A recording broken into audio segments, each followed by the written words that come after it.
Bonjour à tous et à toutes, j'espère que vous allez bien.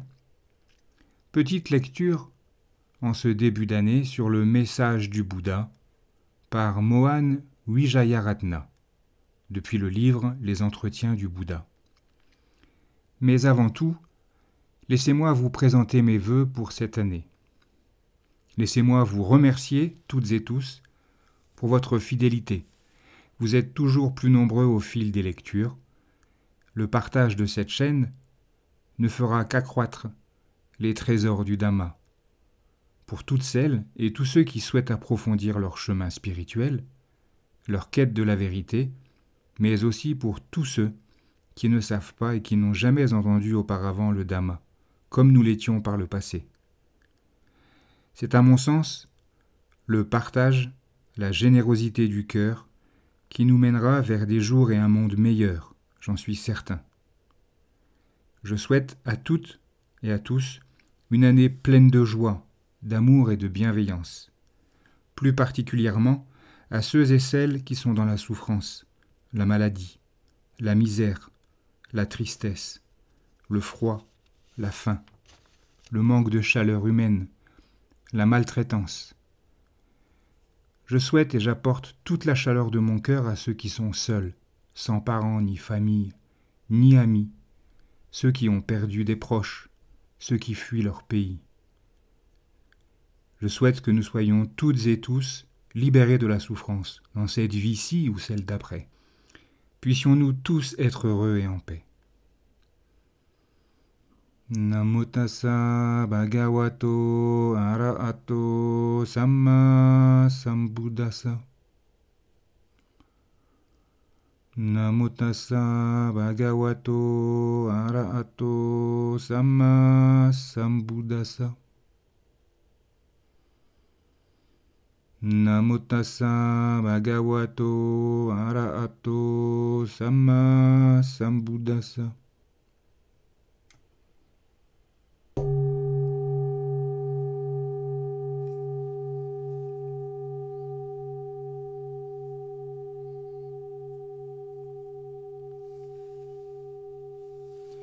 Le message du Bouddha.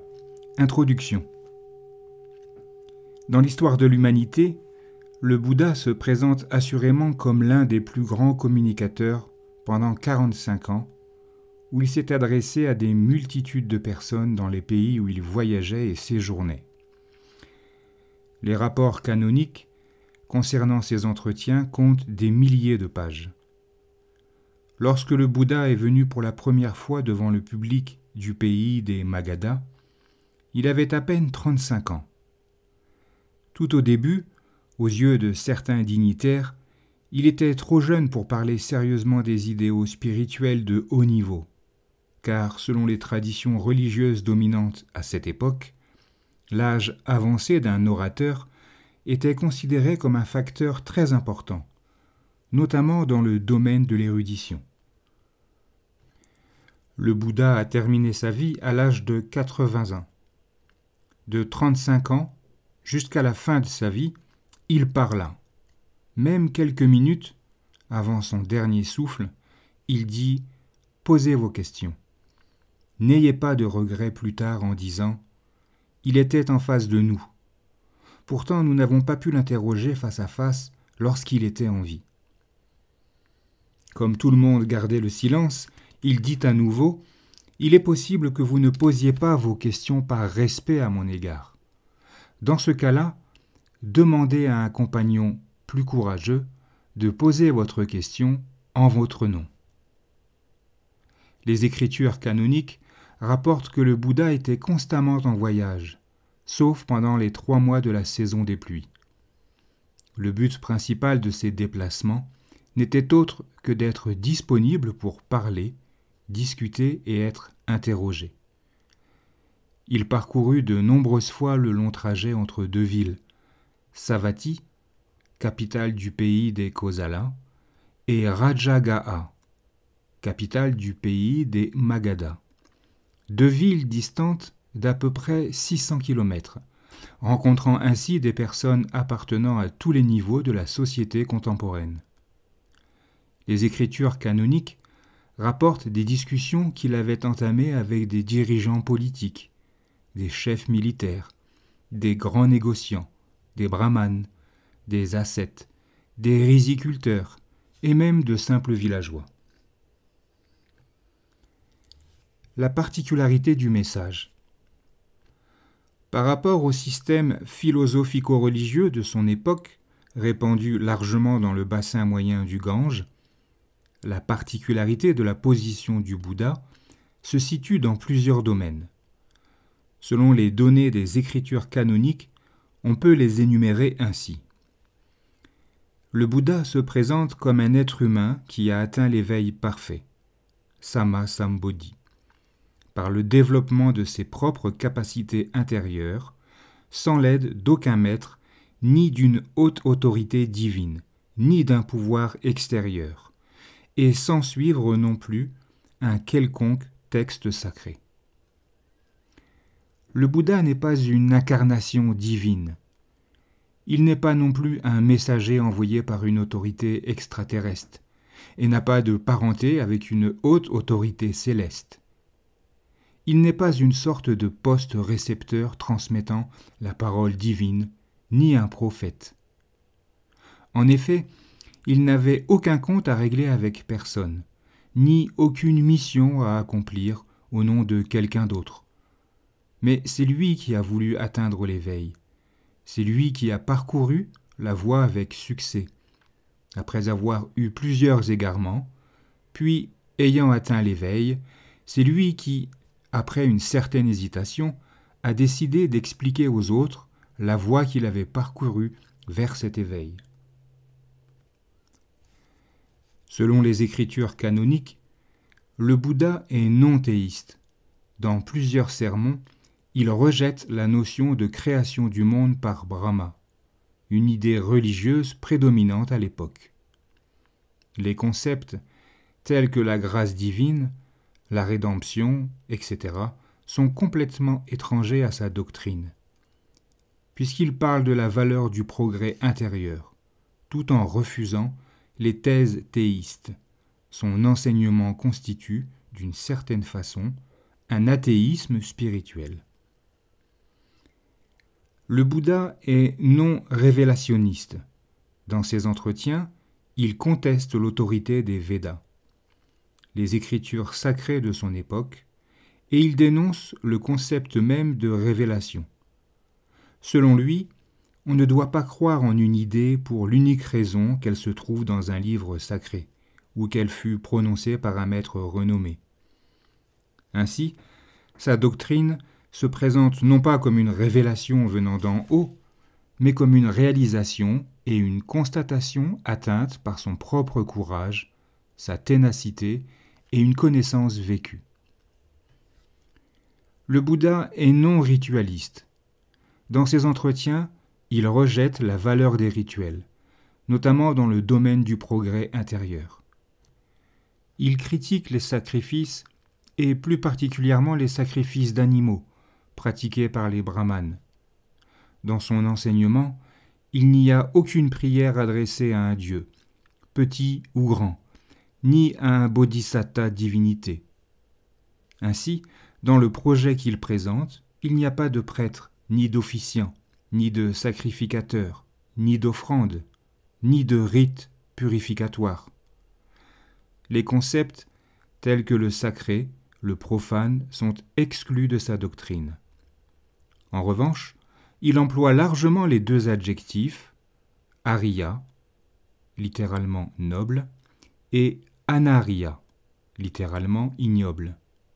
Tout ce qui est sublime, irréprochable, correct, notamment les choses conduisant vers la voie de la libération par rapport à dukkha, est qualifié de noble, ariya, tandis que les erreurs, l'indulgence sensuelle, la méchanceté, la cruauté, la malveillance et même les rites, les pénitences et les austérités pratiquées par les ascètes sont qualifiés d'ignobles, anariya.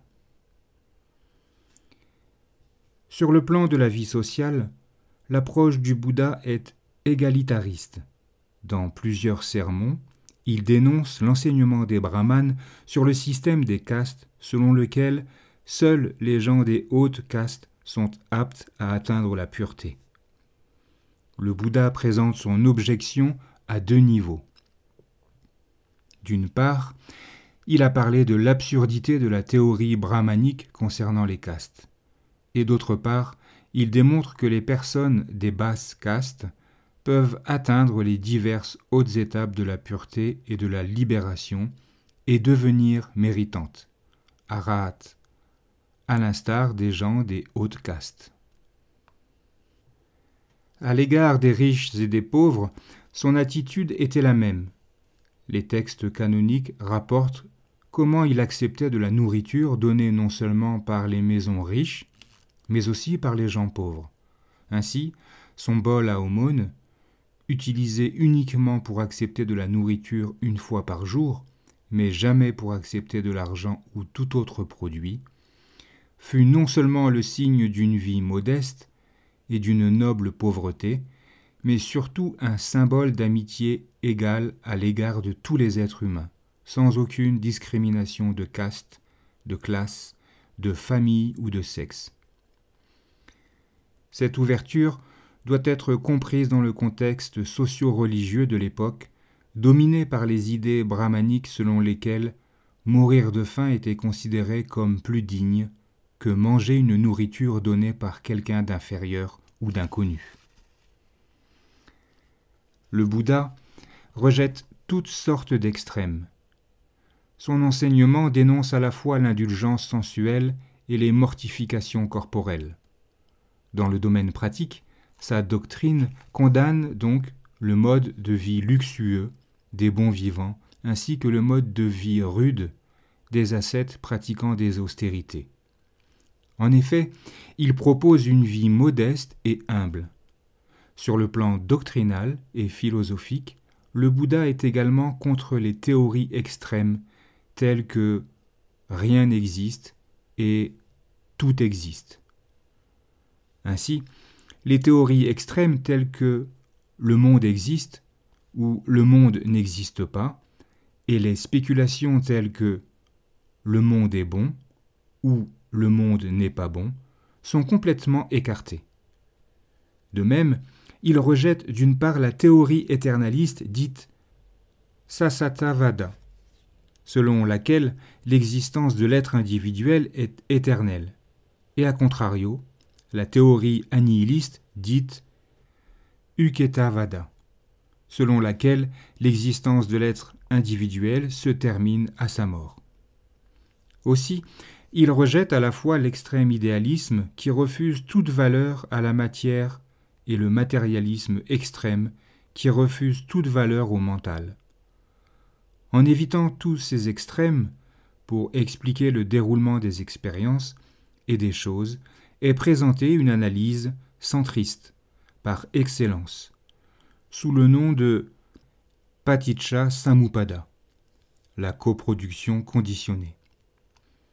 L'enseignement du Bouddha n'est pas une doctrine ésotérique. Toutes sortes de théories et de pratiques secrètes, dites Guyavada, en sont écartées. Le Bouddha présente une doctrine pleinement ouverte, que les textes canoniques peuvent exprimer par ces mots. Venez voir, regardez. Dans laquelle il n'y a aucune zone d'ombre, comme des initiations secrètes, des mystères ou encore des gourous, auxquels les adeptes devraient se soumettre inconditionnellement. Le Bouddha n'a rien caché dans son poing fermé. Mais tout est bien expliqué à travers les termes valables pour tous les êtres humains, partout et toujours. Bien entendu, il encourage l'esprit critique et le libre examen avant d'accepter ou de rejeter un énoncé ou un conseil. La doctrine principale. Le Bouddha ne s'est intéressé qu'à 2 sujets, le problème et la solution. Il l'a dit clairement en ces termes. Maintenant, ainsi qu'avant, je ne parle que de ces 2 choses, dukkha et la cessation de dukkha. Dukkha Nirodha. C'est un peu comme si un médecin disait « Je m'intéresse seulement à ces deux choses, votre maladie et votre guérison ». Bien entendu, dès le commencement, la doctrine bouddhique a pris l'allure d'un système thérapeutique qui parle non seulement de la maladie, mais aussi de la santé. De ce point de vue, dans le bouddhisme, l'être individuel est considéré non pas comme un pauvre pécheur, mais comme un malade, non pas comme quelqu'un de mauvais, mais comme quelqu'un qui souffre. Ainsi, le bouddhisme a exigé de chacun d'être compatissant à l'égard des autres vivants et non pas de les exploiter, de les juger ou de les condamner. Cette approche thérapeutique du bouddhisme encouragea ses adhérents à cultiver la bienveillance et la compassion à l'égard d'autrui. Dans le domaine pédagogique, en traitant ces deux sujets, dukkha et sa cessation, il fallait aborder nécessairement deux autres aspects du problème. La raison de l'apparition de dukkha et la voie conduisant à la cessation de dukkha. C'est de cette façon que les quatre nobles vérités devinrent le point de départ du message du Bouddha. L'apparition de dukkha est nommée par un terme métaphorique, soif, tana. En fait, cette soif est triple, la soif de la sensualité, la soif de l'existence et la soif de la non-existence. Cette désignation concernant l'apparition de dukkha était trop brève. C'est pourquoi l'apparition de dukkha et sa cessation sont longuement expliquées dans une analyse intitulée « La coproduction conditionnée ». Selon cette explication, la soif n'est que la raison immédiate. Derrière celle-ci, il y a d'autres éléments conditionnés et conditionnants. Cette coproduction conditionnée est considérée comme la doctrine centrale du bouddhisme à tel point que le Bouddha lui-même le souligne. Si quelqu'un voit la coproduction conditionnée, il voit la doctrine. Si quelqu'un voit la doctrine, il voit la coproduction conditionnée. En ce qui concerne l'existence de l'être individuel, le Bouddha faisait trois constats. L'impermanence, aniccatta, l'absence d'état satisfaisant, dukkhata, et l'absence de soi, anattata. Parmi ces trois phénomènes, les deux premiers concernent seulement les choses ou les choses conditionnées, car une situation inconditionnée, comme nibbana, ne peut être qualifiée ni d'impermanente ni de dukkha, tandis que toutes les choses, qu'elles soient conditionnées ou non conditionnées, y compris le nibbana, sont dépourvues de soi, anatta.